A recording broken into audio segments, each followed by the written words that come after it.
할 줄 아는 거 하나도 없는 모자란 년아. 네 역할은 오늘로 끝이다. 결제나 하고 꺼져. 시어머니가 300만 원짜리 영수증을 제 가슴팍에 구겨 던졌습니다. 남편 변호사 합격 파티. 제가 예약하고 제가 결제할 식당에서요. 근데 그 옆에는 뭐가 있냐면 남편이 손을 꼭 잡고 앉은 정체불명의 여자가 떡하니 앉아 있었습니다. 5년 동안 새벽마다 반찬 가게에서 지문이 닳도록 일해서 뒷바라지한 결과가 이 꼴이었습니다. 억울한 제 사연 좀 꼭 끝까지 들어주세요. 안녕하세요, 시청자 여러분. 오늘 사연도 바로 시작해 보겠습니다. 연회장 문을 열기 전 저는 잠시 멈춰 섰습니다. 손등에 배인 된장 냄새를 맡으며 5년이라는 시간을 떠올렸습니다. 새벽 4시에 일어나 멸치 볶고 나물 무치고 젓갈 담그던 수천 번의 아침. 그 모든 새벽이 오늘 이 자리를 위한 것이었다고 스스로를 다독이며 문을 열었습니다. 지역에서 제일 이름난 한정식집 연회장 안쪽에는 이미 20명 남짓한 하객들이 자리를 잡고 있었습니다.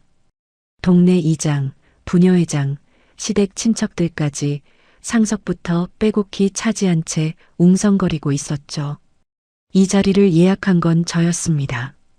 한 달 전에 직접 전화해서 날짜 잡고 메뉴 고르고 계약금까지 제 카드로 넣었습니다. 그런데 정작 저를 맞아주는 사람은 아무도 없었습니다. 민준이 보였습니다. 제가 지난달 백화점에서 12개월 할부로 결제한 남색 양복을 빳빳하게 차려입고 술잔을 높이 들고 있었습니다. 그 양복을 고를 때 민주는 거울 앞에서 3번이나 돌아보며 이거 나한테 딱이다라고 했었죠. 56만 원짜리 넥타이까지 제가 골라준 것이었습니다. 마치 세상을 다 가진 사람처럼 입꼬리를 올린 채 하객들의 축배를 받고 있었습니다. 여보, 나왔어. 저는 민준에게 다가가며 말했습니다. 민준은 잠깐 저를 흘끗 보더니 고개만 까딱하고는 옆 테이블의 친척 어르신에게로 몸을 돌렸습니다. 마치 식당 종업원한테 하듯 왔으면 알아서 하라는 듯한 뒷모습이었습니다. 그때 시어머니 박정숙 여사의 목소리가 연회장을 꿰뚫었습니다. 아이고, 유라 씨. 이리 와서 앉아요. 여기 내 옆자리야. 박정숙 여사가 손짓하는 곳에 화려한 여자가 앉아 있었습니다. 목에는 굵은 금목걸이, 귀에는 반짝이는 귀걸이, 손목에는 제가 평생 만져볼 수 없는 시계를 차고 있었습니다. 저는 그 여자를 본 적이 없었습니다. 어머님, 저분은 누구세요? 제가 박정숙 여사에게 조심스럽게 다가가 물었습니다. 박정숙 여사는 제 얼굴을 아래 위로 훑더니 코끝에 주름을 잡았습니다. 너는 몰라도 돼. 가서 음식이나 제대로 나오는지 확인해. 박정숙 여사가 손등으로 저를 쫓으며 말했습니다. 그러고는 옆에 앉은 부녀회장에게 목소리를 낮추지도 않고 말을 이었습니다. 저 아이가 진짜 품격 있는 며느리감이야. 집안도 좋고 학벌도 좋고 우리 민준이한테 딱이지. 부녀회장이 눈을 동그랗게 뜨며 저를 힐끗 쳐다봤습니다. 저는 그 자리에 얼어붙었습니다. 어머님, 그게 무슨 말씀이세요? 저도 여기 앉아도 되죠? 제가 빈 의자를 당기려 하자 박정숙 여사가 벌떡 일어나 제 팔을 잡아 끌었습니다. 연회장 구석, 화장실 가는 복도 앞까지 저를 끌고 간 박정숙 여사가 제 팔을 놓으며 입을 열었습니다. 야, 정신 차려. 이제 우리 민준이가 뭔지 알아? 변호사야, 변호사. 근데 옆에 반찬 냄새 풍기는 마누라가 붙어 있으면 꼴이 뭐가 돼? 어머님, 저는 5년 동안. 5년? 그래서 뭐? 밥벌이 좀 한 게 무슨 큰 공이라고 여기서 행세를 해. 박정숙 여사가 검지로 제 이마를 콕 찍으며 말했습니다. 저는 숨을 삼키며 연회장 쪽을 바라봤습니다. 민준이 그 여자 유라라고 불린 여자의 손을 잡고 있었습니다. 처음에는 당황한 듯 두리번거리더니 이내 유라의 손을 놓지 않은 채 술잔을 들어 올렸습니다. 자, 오늘 이 자리에 와주신 모든 분들께 감사드립니다. 5년이라는 긴 시간 포기하지 않고 여기까지 온 제 자신에게도 박수를 보내고 싶습니다. 민준이 건배사를 시작했습니다. 제가 사준 양복을 입고, 제가 사준 시계를 차고, 제가 예약한 연회장에서 다른 여자의 손을 잡은 채 제 자신에게 박수를 보낸다고 했습니다. 하객들이 일제히 잔을 들었습니다. 박정숙 여사의 사촌 언니가 옆 사람에게 몸을 기울이며 속삭였습니다. 저 며느리 있잖아. 반찬 가게 한다며. 이제 어떡하려나? 글쎄, 변호사 마누라가 시장에서 반찬을 팔면 쪽팔리지. 킥킥거리는 소리가 테이블 너머로 번졌습니다. 또 다른 친척 아주머니가 부채로 입을 가리며 말했습니다. 개천에서 용난이 조강지처가 짐이 된 거지 뭐. 원래 그런 법이야. 그 소리가 제 귀에까지 또렷하게 들렸습니다. 저는 복도 벽에 등을 기댄 채 두 손을 꼭 쥐었습니다. 식사가 시작됐고 저는 빈 구석자리에 혼자 앉았습니다. 아무도 제게 술을 따라주지 않았고 아무도 제게 말을 걸지 않았습니다.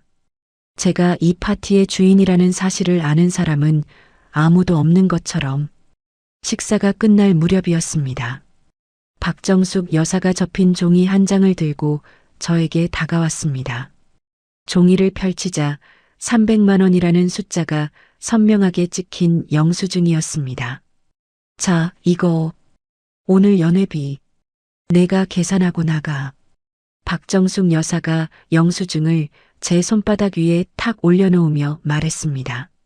이게 내가 이 집안에 해줄 마지막 봉사야. 알겠어? 박정숙 여사가 돌아서며 유라의 팔짱을 끼고 웃었습니다. 유라가 제 쪽을 돌아보며 입꼬리를 올렸습니다. 그 웃음이 칼끝처럼 느껴졌습니다. 저는 손바닥 위에 영수증을 내려다봤습니다. 그 아래로 제 손이 보였습니다. 지문이 달아 매끈해진 손가락, 된장물에 갈라진 손톱, 화상 자국이 얼룩진 손등. 이 손으로 5년을 버텼습니다. 이 손으로 학비를 대고 생활비를 벌고 시험 교재를 사다 날랐습니다. 저는 영수증을 반으로 접어 앞치마 주머니에 넣었습니다. 눈물은 나지 않았습니다. 대신 머릿속에서 하나의 문장이 또렷하게 떠올랐습니다. 이 사람들이 누리는 모든 것은 내 것이다. 그리고 나는 내 것을 전부 걷어들일 것이다. 박정숙 여사가 유라의 팔짱을 끼고 연회장 안쪽으로 돌아갔습니다. 하객들의 웃음소리가 유리문 너머로 새어나왔습니다. 저는 복도에 서서 주머니 속 영수증을 만지작거렸습니다. 박정숙 여사가 다시 문을 열고 고개를 내밀었습니다. 야, 아직도 거기 서 있어? 모자란 것. 결제나 하고 빨리 꺼져. 내 꼴 보기 싫으니까. 박정숙 여사가 문을 쾅 닫았습니다. 그 안에서 유라의 깔깔대는 웃음소리가 터져 나왔습니다. 저는 앞치마 끈을 풀어 의자 등받이에 걸쳤습니다. 연회장 쪽으로 돌아가지 않고 카운터 반대편 주차장으로 나가는 복도를 택했습니다. 걸으면서 휴대폰을 꺼냈습니다. 카드사 앱을 열고 결제용으로 등록해둔 카드를 눌렀습니다. 분실 신고 버튼을 한번 누르자 확인 메시지가 떴습니다. 저는 망설이지 않고 확인을 눌렀습니다. 주차장에 세워둔 제 경차에 올라탄 저는 시동을 걸고 한정식집을 빠져나왔습니다. 백미러에 비친 한정식집 간판이 점점 작아졌습니다. 집까지 오는 15분 동안 전화가 3통 왔습니다. 첫 번째는 식당 번호, 두 번째도 식당 번호, 세 번째는 민준이었습니다. 저는 3통 모두 받지 않았습니다. 네 번째 전화가 울렸습니다. 민준이었습니다. 야, 너 지금 어디야? 카드가 안 먹힌다고. 민준이 목소리를 낮춰 다급하게 말했습니다. 몰라. 내 파티잖아. 내가 내. 저는 전화를 끊었습니다. 다시 전화가 울렸습니다. 이번엔 박정숙 여사였습니다. 야, 이년아. 너 지금 뭐 하는 거야? 사람들 다 보는 앞에서 민준이가 망신을 당하고 있어. 당장 돌아와서 계산해. 박정숙 여사가 쉴 틈 없이 쏟아냈습니다. 어머님, 품격 있는 분들끼리 계시니까 품격 있게 직접 계산하세요. 저는 전화를 끊고 전원을 껐습니다. 현관문을 열고 집 안으로 들어섰습니다. 민준의 서재로 곧장 향했습니다.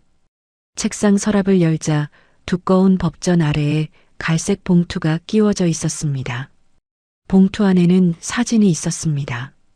민준과 유라가 나란히 서서 웃고 있는 사진, 유라가 민준의 볼에 입술을 대고 있는 사진, 둘이 나란히 와인잔을 부딪히는 사진.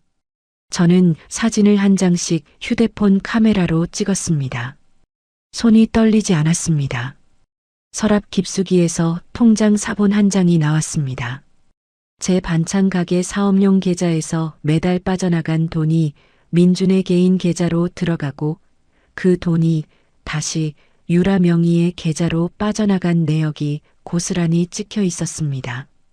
3개월간 총 2,700만 원.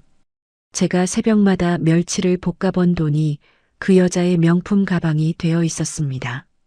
저는 통장 사본도 촬영하고 모든 파일을 클라우드에 올렸습니다. 거실로 나와 소파에 앉았습니다. 휴대폰 전원을 다시 켜자 단톡방 알림이 쏟아졌습니다. 시누이 둘이 가족 단톡방에서 떠들고 있었습니다. 엄마가 전화했는데 올케 진짜 미쳤나봐 키읔키읔. 반찬집에서 돈 좀 만지니까 아나무인이네. 장사꾼 며느리의 최후 키읔키읔키읔. 저는 대화 내용을 처음부터 끝까지 캡처했습니다. 시누이들이 저를 조롱한 메시지, 제 외모를 비하한 메시지, 민준의 불륜을 알면서도 방조한 메시지까지 하나도 빠짐없이 저장했습니다.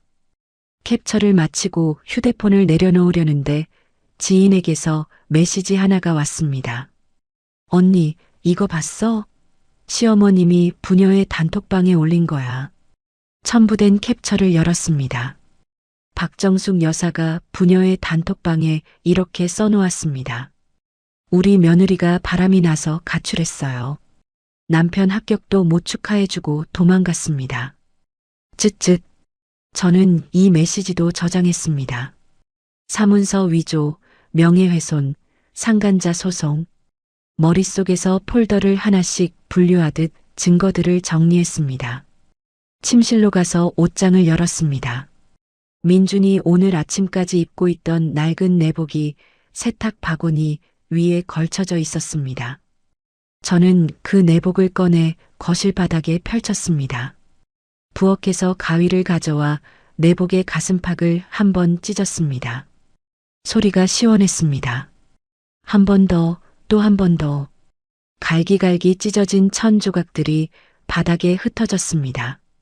저는 가위를 내려놓고 찢어진 내복 조각들을 내려다봤습니다. 이 오물 같은 인간들을 제 인생에서 도려내겠다고 저는 그 자리에서 이를 악물었습니다. 다음 날 아침 가게 문을 열자마자 건물주 할아버지가 기다리고 있었습니다.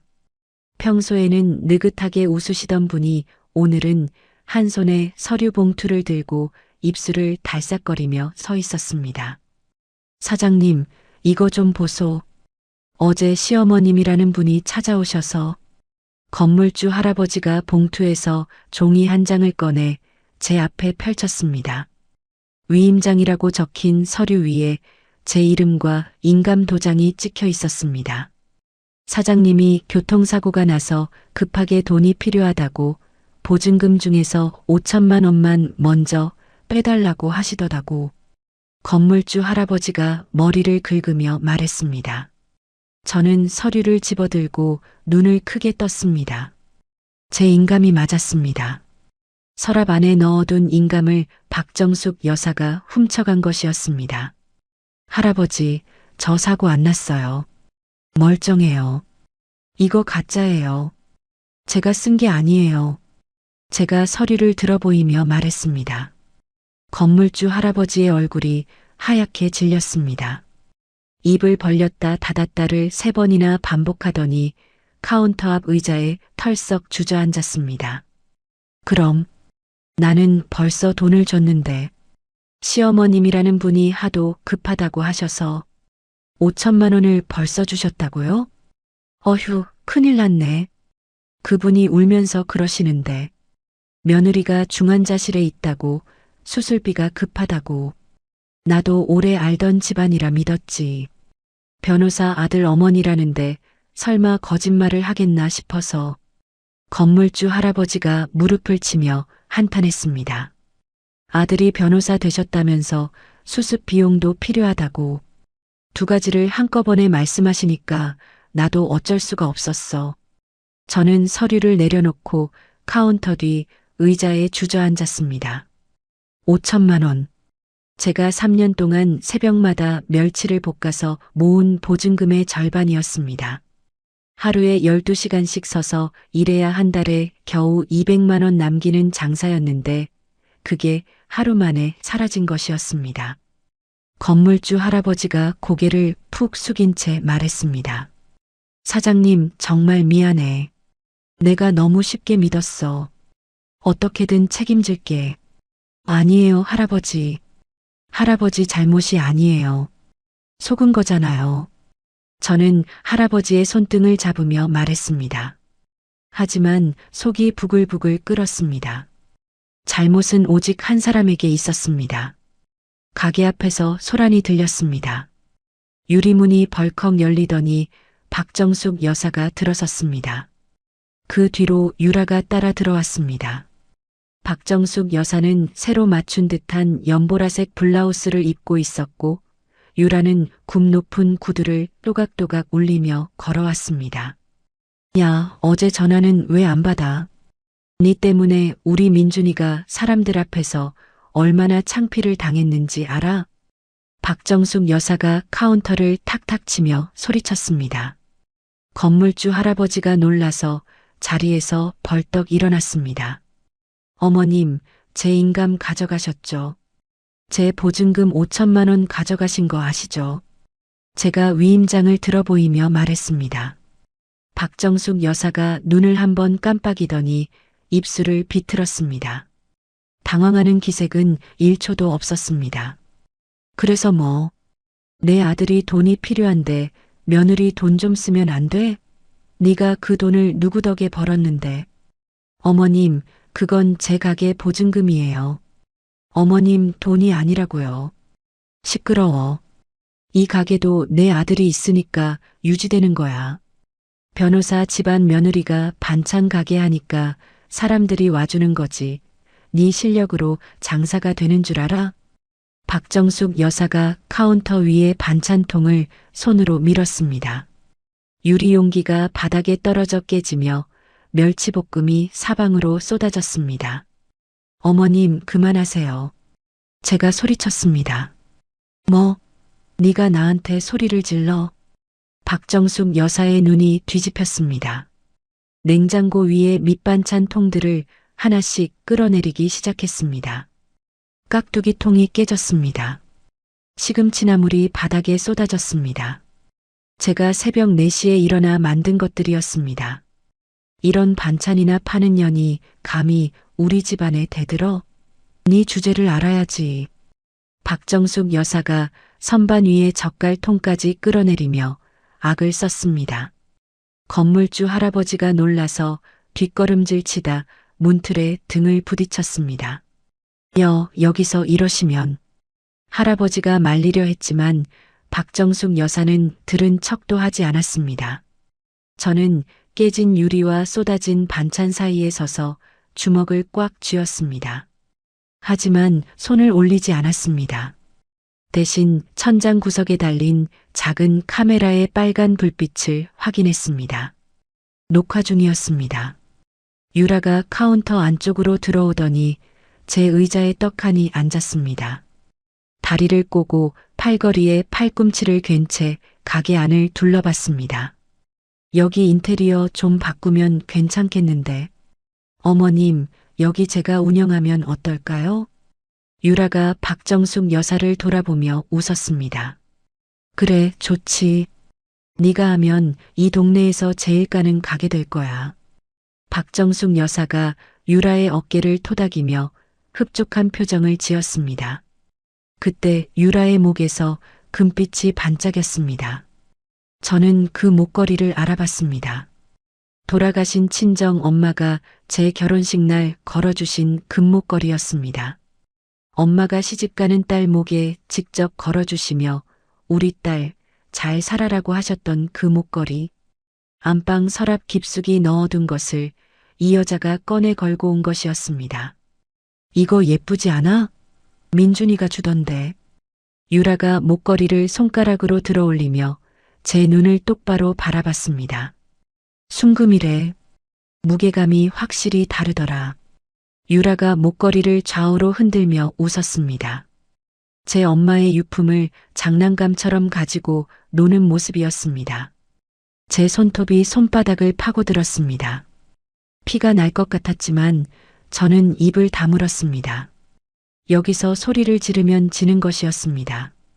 박정숙 여사와 유라가 떠나고 건물주 할아버지도 연신 미안하다며 돌아간 뒤 저는 홀로 가게를 치웠습니다. 바닥에 쏟아진 반찬을 쓸어 담고 깨진 유리를 주워 담았습니다. 무릎을 꿇고 걸레질을 하는데 된장 냄새와 젓갈 냄새가 뒤섞여 코를 찔렀습니다. 그날 오후 더 나쁜 소식이 찾아왔습니다. 민준이 자신의 로펌 동기들에게 단톡방을 만들어 메시지를 보낸 것을 지인을 통해 전달받았습니다. 아내가 돈에 미쳐서 합격한 저를 협박하고 있습니다. 위자료를 억대로 요구하며 소송을 걸겠다고 합니다. 혹시 연락 오면 상대하지 마세요. 민주는 제가 움직이기도 전에 방패를 치고 있었습니다. 저녁이 되어 집으로 돌아가려 했습니다. 현관 앞에 서서 비밀번호를 눌렀지만 도어락이 열리지 않았습니다. 번호가 바뀌어 있었습니다. 한 번 더 눌러봤습니다. 빨간 불이 깜빡이며 오류음이 울렸습니다. 현관 옆 복도 바닥에 박스 하나가 놓여 있었습니다. 택배 박스를 재활용한 것이었는데 테이프도 제대로 붙이지 않아 뚜껑이 벌어져 있었습니다. 박스 안에는 제 옷 몇 벌과 부모님의 유품이 아무렇게나 구겨져 들어 있었습니다. 엄마의 사진 액자가 금이 가 있었습니다. 유리가 대각선으로 쩍 갈라져 있었고 액자 모서리가 찌그러져 있었습니다. 아버지의 낡은 만년필이 뚜껑 없이 굴러다녔습니다. 아버지가 30년 넘게 쓰시던 것이었는데 뚜껑은 박스 안 어디에도 없었습니다. 저는 복도 바닥에 쪼그려 앉아 금간 액자를 끌어안았습니다. 엄마의 웃는 얼굴이 금 사이로 갈라져 보였습니다. 차가운 복도 바닥이 무릎뼈를 파고들었습니다. 위층에서 발소리가 지나갔습니다. 누군가 저를 내려다보다 그냥 지나쳤습니다. 저는 그 자리에서 움직일 수 없었습니다. 한참을 그렇게 앉아 있었습니다. 10분이 지났는지 30분이 지났는지 알 수 없었습니다. 그러다 천천히 일어났습니다. 무릎이 시렸지만 액자를 가슴에 꼭 품고 만년필을 주머니에 넣고 박스를 한 팔로 안아들었습니다. 가게로 돌아가는 길에 생각했습니다. 이 사람들이 스스로 지옥문을 열고 걸어 들어오게 만들겠다고, 그리고 그 문을 제 손으로 잠그겠다고. 유라가 제 엄마의 금목걸이를 걸고 웃던 그 얼굴이 떠올랐습니다. 저 여자는 자기가 얼마나 큰 실수를 저질렀는지 모르고 있었습니다. 허영심이 강한 사람은 반드시 더 큰 것을 탐하게 되어 있고 더 큰 것을 탐하는 순간 발밑을 보지 못하게 됩니다. 유라의 허영심이 결국 이 모든 판을 뒤집는 열쇠가 될 것이라는 확신이 들었습니다. 다음 날 아침 저는 가게 문을 열지 않았습니다. 대신 단정하게 옷을 갈아입고 경찰서로 향했습니다. 민원실 창구에 앉아 담당 경찰관에게 위임장과 건물주 할아버지의 진술서를 내밀었습니다. 시어머니가 제 인감을 훔쳐서 가짜 위임장을 만들었습니다. 그걸로 제 보증금 5천만 원을 빼갔고요. 담당 경찰관이 서류를 넘기며 고개를 끄덕였습니다. 고소장 접수하시겠습니까? 네. 그리고 하나 더 있습니다. 저는 클라우드에 저장해둔 통장 내역을 인쇄한 종이를 꺼냈습니다. 제 사업 계좌에서 민준의 계좌로, 민준의 계좌에서 유라의 계좌로 빠져나간 2,700만 원의 흐름이 선명하게 찍혀 있었습니다. 남편이 제 가게 운영 자금을 빼돌려서 다른 여자에게 보냈습니다. 이것도 고소하겠습니다. 경찰관이 고소장 양식 2장을 내밀었고 저는 빈칸을 하나씩 채워나갔습니다. 펜을 쥔 손에 힘이 들어갔지만 글씨는 흔들리지 않았습니다. 경찰서를 나와 곧장 법원으로 갔습니다. 유라의 실제 거주지를 수소문해둔 터라 상간자 소송 소장을 정확한 주소로 발송할 수 있었습니다. 그 다음은 민준의 로펌이었습니다. 저는 편의점에서 봉투 하나를 사서 그 안에 사진들과 통장 내역 사본을 넣었습니다. 봉투 겉면에 인사팀 앞이라고 적고 로펌 주소로 등기를 보냈습니다. 오후에는 집주인을 만났습니다. 저희가 살던 아파트는 제 명의로 된 전세 계약이었습니다. 제가 보증금을 넣고 제 이름으로 계약한 집이었죠. 사장님, 사실 저도 곤란했어요. 도어락을 바꿨다는 얘기 듣고 뭔 일인가 싶었는데 집주인이 커피잔을 내려놓으며 말했습니다. 집주인님, 제가 계약 해지하려고요. 보증금 돌려주시면 저는 나가겠습니다. 그러면 지금 안에 있는 사람들은 제 시댁 식구들인데 제 동의 없이 들어와 있는 겁니다. 도어락도 멋대로 바꿨고요. 집주인이 한숨을 내쉬며 고개를 끄덕였습니다. 알겠습니다. 계약 해지 진행하고 퇴거 날짜 잡아서 통보하겠습니다. 저는 자리에서 일어나며 고개를 숙였습니다. 카페를 나와 길을 걸으며 다음 수순을 짚었습니다. 민준이 제 돈으로 사서 유라에게 준 외제차가 있었습니다. 제 명의로 할부를 넣고 보험도 제 이름으로 든 차였죠.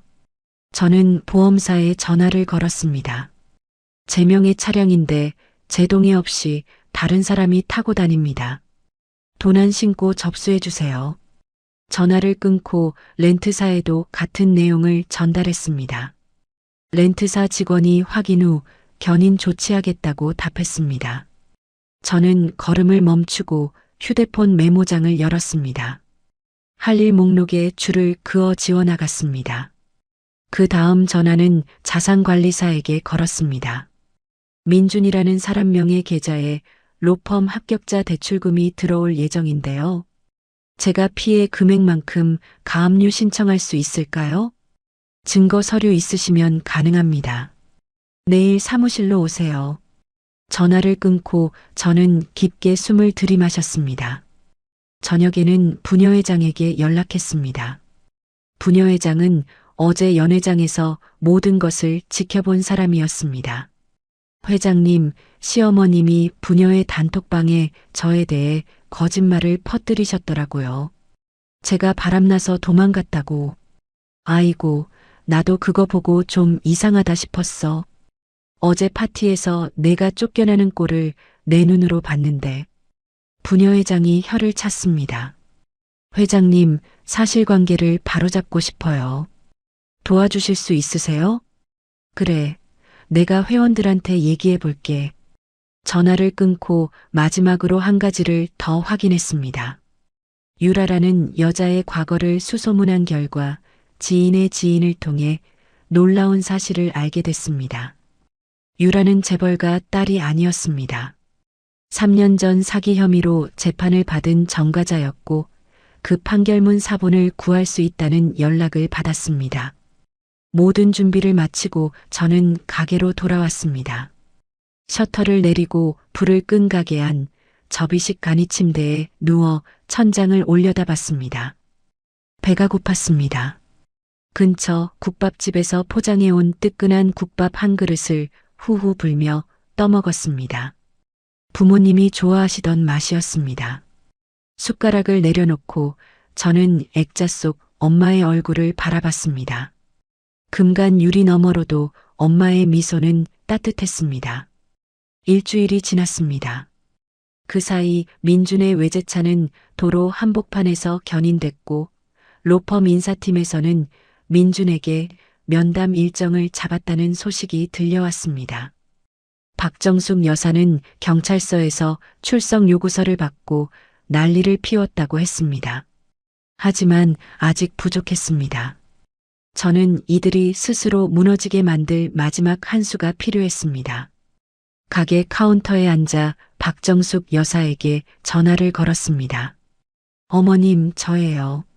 뭐야, 인연이. 감히 전화를 해? 너 때문에 경찰서에서 연락이 왔잖아. 당장 고소 취하 안 하면. 어머님, 그래서 전화드린 거예요. 저는 목소리를 한껏 낮추고 떨리는 척 말했습니다. 제가 생각을 해봤는데요. 제가 너무 앞뒤 안 가리고 한 것 같아요. 전화기 너머로 박정숙 여사의 숨소리가 달라졌습니다. 그래, 이제야 정신이 좀 들었어? 네. 그래서 어머님께 드릴 게 있어요. 친정 부모님이 남겨주신 과수원 땅이 있거든요. 그거 어머님 드릴 테니까 보증금 문제만 없었던 걸로 해주세요. 박정숙 여사가 3초쯤 침묵했습니다. 그리고 목소리 톤이 확 바뀌었습니다. 과수원? 어디? 얼마짜리야? 충청도 쪽이에요. 한 800평 되는데 요즘 그쪽 개발 얘기가 있어서 값이 좀 올랐다고 하더라고요. 저는 일부러 말끝을 흐렸습니다. 개발? 무슨 개발? 자세히는 모르겠는데 부동산 하는 친정 쪽 아는 분이 그러더라고요. 큰 도로 뚫린다고. 박정숙 여사의 입에서 침 삼키는 소리가 들렸습니다. 그래, 그래. 내가 그 정도 성의를 보이면 내가 생각을 좀 해보지. 전화를 끊고 저는 카운터에 팔꿈치를 괴었습니다. 그 과수원 땅은 사실길이 없는 맹지였습니다. 사방이 남의 논으로 막혀 있어서 차 한 대 들어갈 수 없는, 개발은커녕 농사도 못 짓는 쓸모없는 땅이었습니다. 하지만 저는 이미 지인을 통해 그 주변에 대규모 도로가 뚫린다는 가짜 소문을 흘려놓은 상태였습니다. 이틀 뒤 박정숙 여사에게서 다시 전화가 왔습니다. 야, 그 과수원 땅 주변에 개발 확정이래. 내가 아는 사람한테 물어봤더니 진짜라더라. 박정숙 여사의 목소리가 들떠 있었습니다. 제가 흘린 소문을 자기 인맥으로 확인했다고 믿는 것이었습니다. 어머님, 그러시면 제가 서류 준비해 놓을게요. 그래, 그래. 아, 그리고 나 그 주변 땅도 좀 사둘까 하는데. 민준이가 대출 좀 알아본다니까 내가 방해하지 마.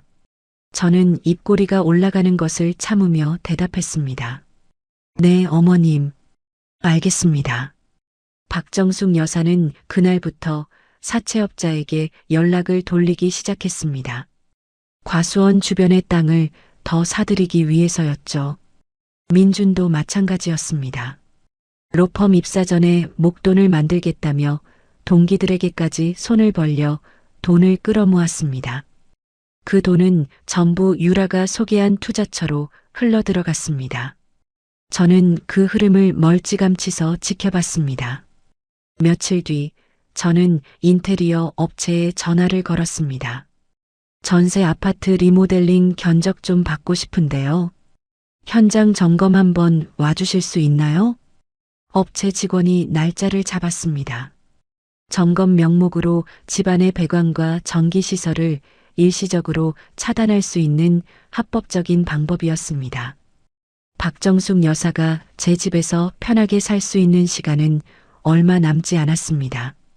같은 시각 유라는 동네 사람들에게 명품 선물을 돌리고 다녔습니다. 재벌가 며느리 행세를 하며 고급 가방과 지갑을 나눠주는 유라의 사진이 동네 맘카페에 올라왔습니다. 저는 그 사진을 보고 짝퉁 단속 신고 전화를 걸었습니다. 인터넷에 올라온 제품 사진인데요. 가품 의심이 돼서 신고합니다. 며칠 뒤 단속반이 유라가 선물한 가방들을 회수해 갔고 동네 사람들 사이에서 수군거림이 시작됐습니다. 박정숙 여사는 아무것도 모른 채 제 집에서 잔치를 열겠다며 지인들을 초대했습니다. 하지만 잔치 당일 아침 집 대문에 내용 증명서가 붙었습니다. 집주인이 보낸 퇴거 통보서였습니다. 뭐야 이게? 야, 민준아. 이것 좀 봐. 나가라는 거야? 박정숙 여사가 종이를 흔들며 민준에게 소리쳤다는 이야기를 이웃에게서 전해 들었습니다. 초대받은 지인들은 대문 앞에서 내용 증명서를 보고 하나둘 발길을 돌렸다고 했습니다. 박정숙 여사가 사들인 과수원 주변 땅들의 정체도 서서히 드러나기 시작했습니다. 등기부를 떼보니 그 땅들은 과거 폐기물을 묻었던 매립지였고 개발은커녕 환경 정화 비용만 수천만 원이 나오는 독이 든 땅이었습니다. 사채이자 독촉 전화가 박정숙 여사의 휴대폰을 울리기 시작했습니다. 저는 가게 간이 침대에 누워 천장을 바라보며 중얼거렸습니다. 이 사람들이 밟고 선 바닥을 치워버리는 일은 이제 끝났습니다. 남은 것은 중력이 할 일이었습니다. 모든 것이 제 계획대로 흘러가고 있다고 생각한 순간이었습니다. 가게에서 아침 준비를 하고 있는데 등기우편이 도착했습니다. 뜯어보니 법원에서 온 소장 부본이었습니다. 민준이 저를 상대로 재산 분할 소송을 걸어온 것이었습니다. 소장 내용을 읽어 내려가다 손이 멈췄습니다. 원고의 장인, 장모가 생전에 원고에게 작성해준 증여 확인서에 의거하여 민준이 제 부모님이 돌아가시기 전에 써주셨다는 서류를 들고 나온 것이었습니다. 부모님이 민준에게 돈을 빌려준 적은 있어도 증여를 확인한 적은 없었습니다. 하지만 부모님은 이미 돌아가셨고 반박할 증인이 없었습니다. 소장을 내려놓고 이마를 짚었습니다. 민준이 5년 동안 옆에서 법을 공부한 게 이런 데 쓰일 줄은 몰랐습니다. 점심 무렵 가게 앞이 시끄러워졌습니다. 밖으로 나가보니 박정숙 여사가 길바닥에 드러누워 통곡하고 있었습니다. 동네 사람 6-7명이 둘러서서 구경하고 있었죠. 내 며느리가 시어미를 길바닥에 내쫓았어요. 늙은 시어미를 거리에 내팽개쳤다고요. 박정숙 여사가 바닥을 치며 울부짖었습니다. 두 눈에서는 눈물 한 방울 나오지 않으면서 목소리만 쩌렁쩌렁했습니다. 저 며느리가 돈맛을 알더니 늙은 시어미 재산까지 빼앗으려고 해요. 내가 죽어야 속이 시원하겠지. 박정숙 여사가 지나가는 행인의 바짓가랑이를 붙잡았습니다. 저러다 정말 쓰러지시는 거 아니야? 구경꾼 중 한 명이 저를 쳐다보며 혀를 찼습니다. 저는 입술을 꽉 깨물고 가게 안으로 돌아왔습니다. 그날 저녁 더 큰 문제가 터졌습니다. 구청 위생과에서 전화가 왔습니다. 사장님 가게에 식중독 신고가 접수됐습니다. 내일 정밀조사 나갑니다. 식중독이요? 저희 가게에서 식중독이 난 적 없는데요. 신고가 들어왔으니 절차대로 조사는 해야 합니다. 전화를 끊고 머리를 쥐어뜯었습니다. 누가 봐도 박정숙 여사의 짓이었습니다. 하지만 조사가 들어오면 영업을 멈춰야 했고 영업을 멈추면 수입이 끊겼습니다. 다음 날 아침 위생과 직원 2명이 가게를 샅샅이 뒤졌습니다. 냉장고 온도, 유통기한, 조리도구 상태까지 하나하나 점검했습니다. 저는 옆에 서서 묵묵히 지켜볼 수밖에 없었습니다. 조사가 끝나기도 전에 또 다른 손님이 찾아왔습니다. 유라였습니다. 한 손에 서류 봉투를 들고 가게 문을 열었습니다. 언니 나왔어. 유라가 카운터에 서류를 탁 내려놓으며 웃었습니다. 이게 뭔데? 가게 매매 계약서.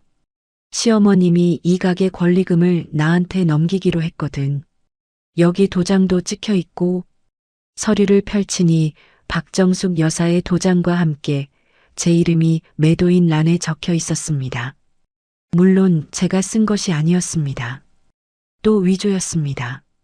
유라가 손톱으로 카운터를 톡톡 두드리며 말했습니다. 언니, 순순히 넘기는 게 좋을 거야. 안 그러면 더 복잡해져.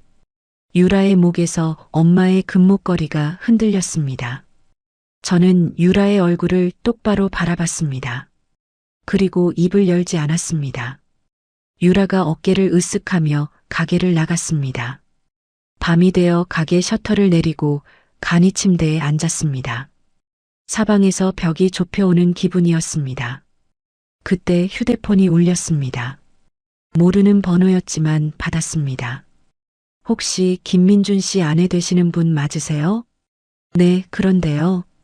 저는 3년 전에 민준 씨 차에 치인 사람 아는 사람인데요. 저는 숨을 멈췄습니다. 그때 음주운전이었거든요. 근데 합의금 주고 덮었잖아요. 블랙박스 영상이 아직 있어요. 전화를 끊고 저는 두 손으로 휴대폰을 꼭 쥐었습니다. 다음 날 저는 가게 내부 저장 장치를 확인했습니다. 박정숙 여사가 가게에 쳐들어와 집기를 부수던 날의 영상이 남아 있었습니다.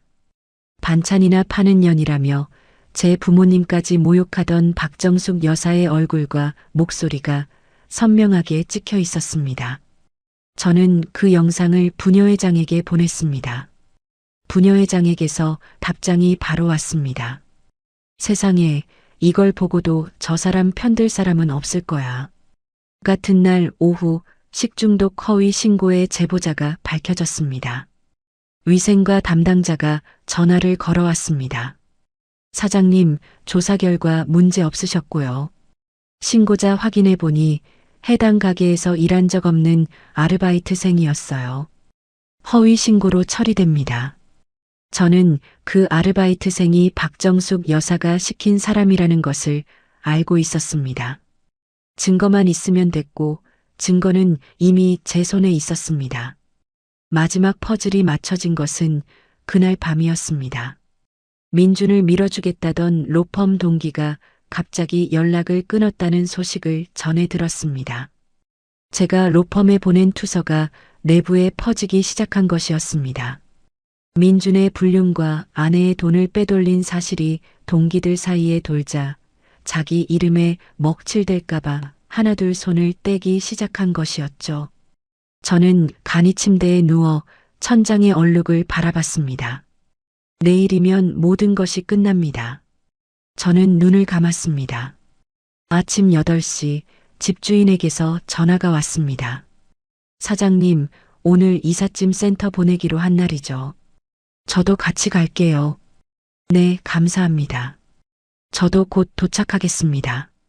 아파트 앞에 도착하니 이삿짐 센터 트럭이 이미 대기하고 있었습니다. 직원 4명이 트럭 뒤에서 박스를 내리고 있었고 집주인이 마스터키를 들고 현관 앞에 서 있었습니다. 문이 열리자 박정숙 여사가 잠옷 차림으로 뛰어나왔습니다. 머리는 산발이었고 얼굴에는 베개 자국이 찍혀 있었습니다. 뭐야, 누구야? 왜 남의 집에 들어와? 박정숙 여사가 집주인의 가슴팍을 밀치며 소리쳤습니다. 박 여사님, 여기는 제 건물이고 임차인이 계약 해지를 했습니다. 오늘이 퇴거 기한이에요. 집주인이 서류를 내밀며 차분하게 말했습니다. 무슨 소리야? 우리 며느리 이름으로 된 집이잖아. 며느리는 우리 가족이야. 그 며느리분이 직접 해지하셨습니다. 더 이상 법적으로 거주하실 수 없어요. 박정숙 여사가 서류를 낚아채 찢으려 했지만 집주인이 손을 뻗어 막았습니다. 찢으셔도 사보는 있습니다. 협조해 주시면 좋겠는데 안 그러시면 경찰 부를 수밖에 없어요. 이삿짐 센터 직원들이 안으로 들어가기 시작했습니다. 박정숙 여사가 복도에 주저앉아 다리를 뻗으며 길을 막았습니다. 못 나가. 죽어도 못 나간다고. 내 아들 집인데 왜 나를 내쫓아? 맞은편 집 문이 열리고 이웃 주민이 고개를 내밀었습니다. 위층에서도 발소리가 들렸습니다. 박정숙 여사의 고함에 아파트 복도가 술렁이기 시작했습니다. 저는 아파트 입구에 서서 그 모습을 지켜봤습니다. 박정숙 여사와 눈이 마주쳤습니다. 너 이년아. 내가 이러고도 사람이야? 5년 동안 밥 먹여주고 재워준 시어미를 길바닥에 내쫓아? 박정숙 여사가 저를 향해 손가락질했습니다. 저는 아무 말도 하지 않았습니다. 집주인이 경비실에 연락해 관리사무소 직원을 불렀고 30분 뒤 박정숙 여사는 억지로 현관 밖으로 끌려 나왔습니다. 슬리퍼 한 짝이 복도에 벗겨진 채 나뒹굴었습니다. 이삿짐 직원들이 시댁 식구들의 짐을 하나씩 트럭에 실었습니다. 그 시각 민주는 로펌 건물 앞에 서 있었습니다. 지인을 통해 전해 들은 이야기입니다.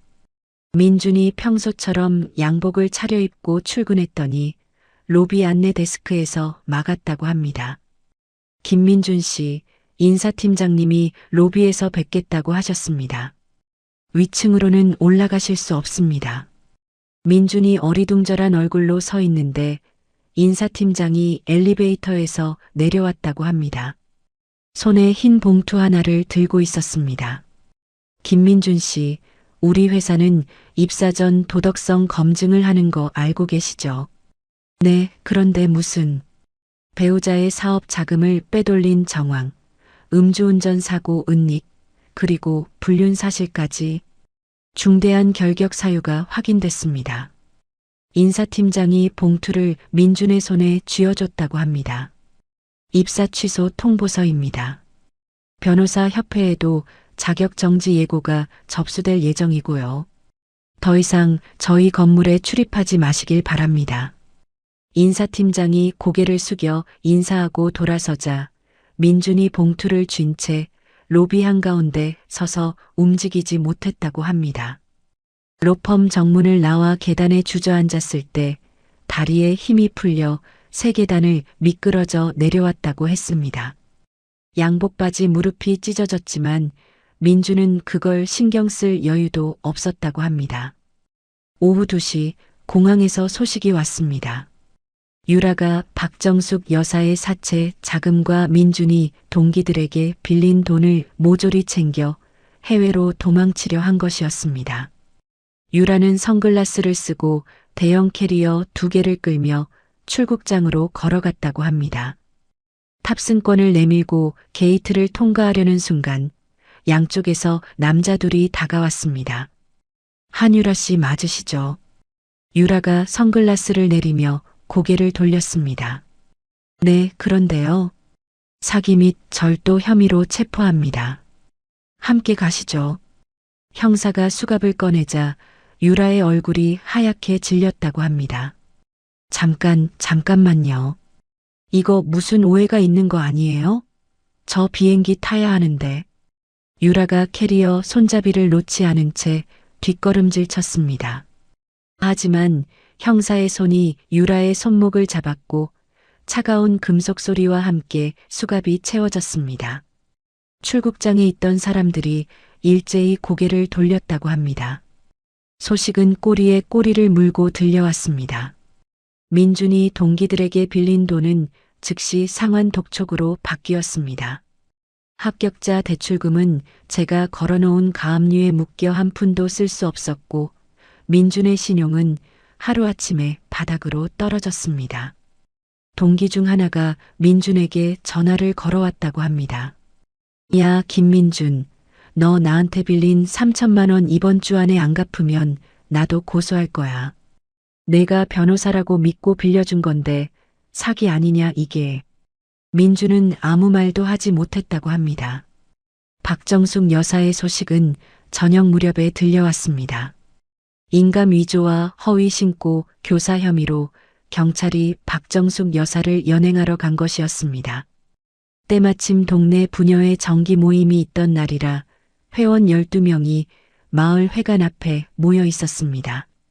경찰차가 멈추고 형사 2명이 내려 박정숙 여사에게 다가갔습니다. 박정숙 씨 사문서 위조 및 행사, 무고, 교사 혐의로 체포합니다. 박정숙 여사가 뒷걸음질 치며 소리쳤습니다. 내가 뭘 잘못했다고. 며느리 돈 좀 쓴 게 무슨 죄야. 내 아들 뒷바라지 하는데 며느리 인감 쓴 게 뭐가 어때서. 형사가 박정숙 여사의 손을 앞으로 모으며 말했습니다. 하실 말씀은 조사실에서 하시죠. 수갑이 채워지는 찰칵 소리가 울렸습니다. 부녀 회원들이 입을 벌린 채 지켜봤습니다. 박정숙 여사가 그토록 자랑하던 변호사 아들의 어머님이라는 간판이 산산조각 나는 순간이었습니다. 봐. 내가 그랬잖아. 저 사람 뭔가 이상하다고. 부녀 회원 중 한 명이 옆 사람의 팔을 잡으며 수군거렸습니다. 박정숙 여사가 경찰차에 실리면서 부녀 회원들을 돌아봤지만 눈을 마주치는 사람은 한 명도 없었습니다. 민주는 그날 밤 유치장에 갇혔습니다. 음주운전 은닉과 증거인멸 혐의가 추가된 것이었습니다. 제가 백화점에서 사준 양복도 할부로 결제한 시계도 모두 압류 딱지가 붙었습니다. 유치장에서 민주는 5년 전 로스쿨 입학하기 전에 입던 낡은 운동복으로 갈아입어야 했습니다. 철창을 두 손으로 붙잡고 이마를 기댄 채 어깨를 들썩이며 울었다고 합니다. 시누이들에게는 제가 부당이득 반환 소송을 걸었습니다. 5년간 제 돈으로 받아간 생활비와 선물 내역을 모조리 정리한 소장을 받아든 시누이들은 서로에게 전화를 걸어 책임을 떠넘기기 시작했습니다. 언니가 더 많이 받았잖아. 명품 가방도 2개나 받았으면서. 뭔 소리야. 너 결혼할 때 혼수 비용 누가 댔는데. 올케 돈이었잖아. 그건 엄마가 해준 거지 내가 달라고 한 거 아니거든.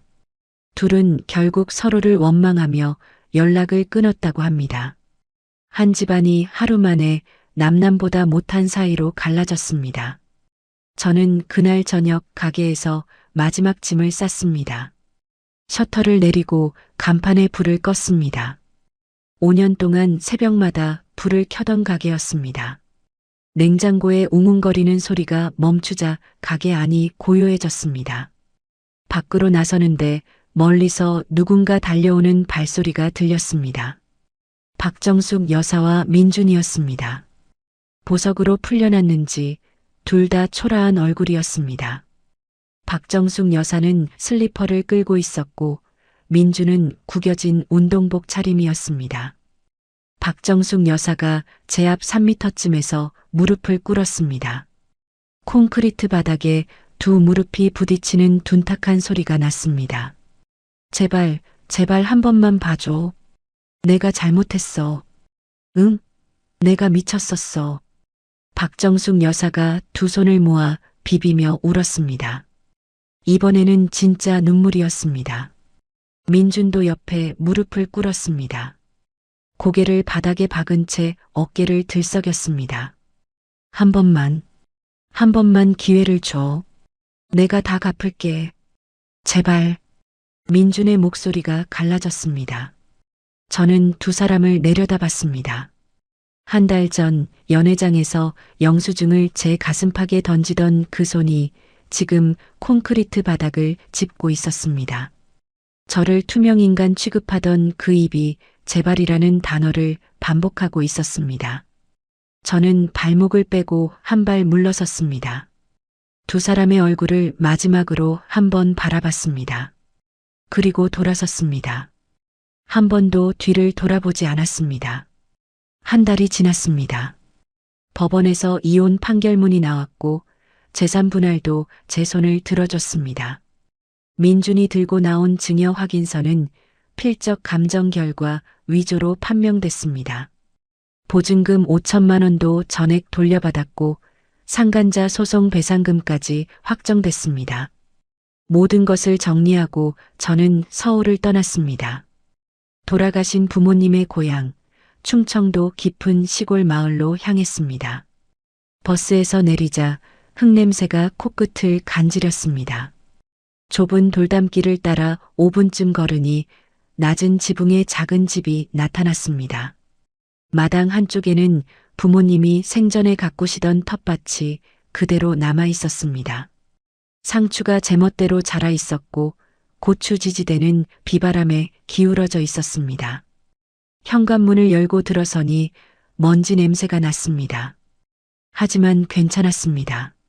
이 집에는 저를 내쫓는 사람도, 영수증을 쥐어주는 사람도, 제 엄마의 유품을 빼앗아 가는 사람도 없었습니다. 짐을 풀고 첫 번째로 한 일은 창문을 여는 것이었습니다. 바람이 들어오자 방 안의 탁한 공기가 빠져나갔습니다. 저는 창가에 엄마의 사진 액자를 놓았습니다.